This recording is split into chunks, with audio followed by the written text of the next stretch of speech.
Laphroaig, Froigy, Triplewood Froigy. Oh yeah.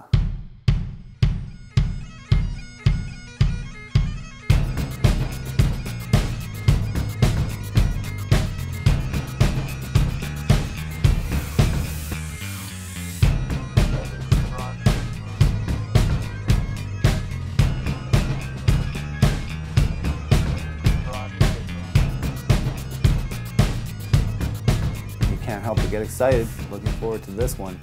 Laphroaig Triplewood. On the back, just a nice solid description of the various woods involved. 3 types of barrels, ex-bourbon, Laphroaig quarter cask, and finally you have a little bit of sherry added, which originally was only available as a travel expression. So now you can get this at a liquor store near you, and here in BC at the government liquor store it is readily available. It's around $89. So let's maybe just take a look at the top of the black cylinder and we'll pull off the top. We have a green Laphroaig label and the classic Laphroaig bottle, but just with the wood ready brown wood color. So I think it's time to remove the crown and begin investigating.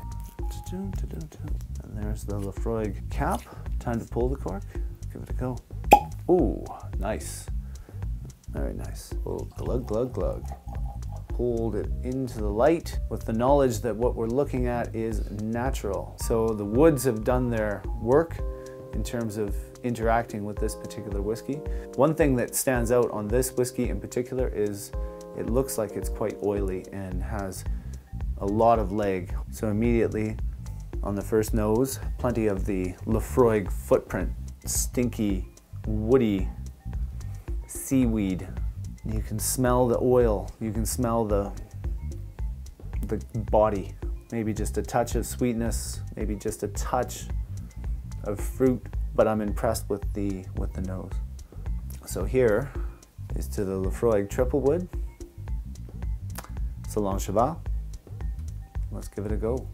A high, powerful, long finish, less complex than strong, subtle, interesting, tasty, delicious, has all the woody, seaweedy flavors up front, but without powering up too much.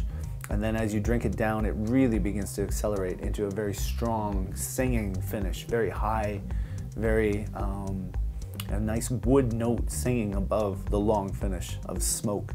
This time less power on the finish, more flavor, more sweetness, a little tiny bit of the apricot, dried wood apricot, like it's almost a fusion between wood and fruit.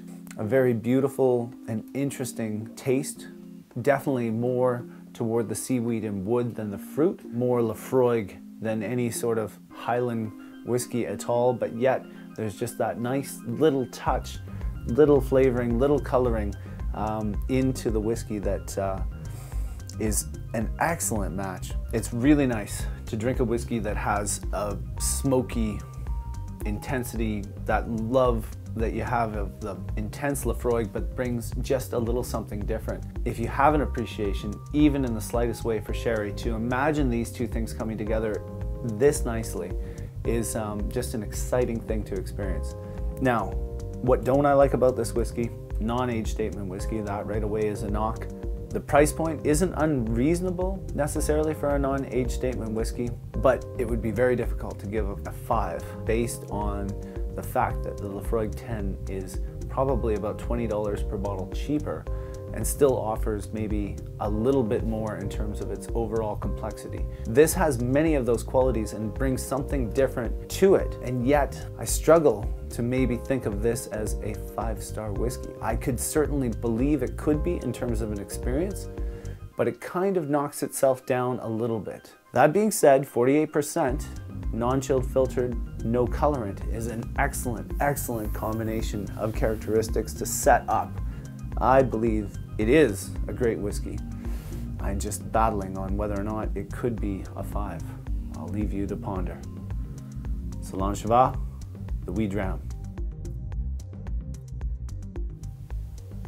See the wink, Johnny? Catch that? It's a good one, man. You're gonna like this.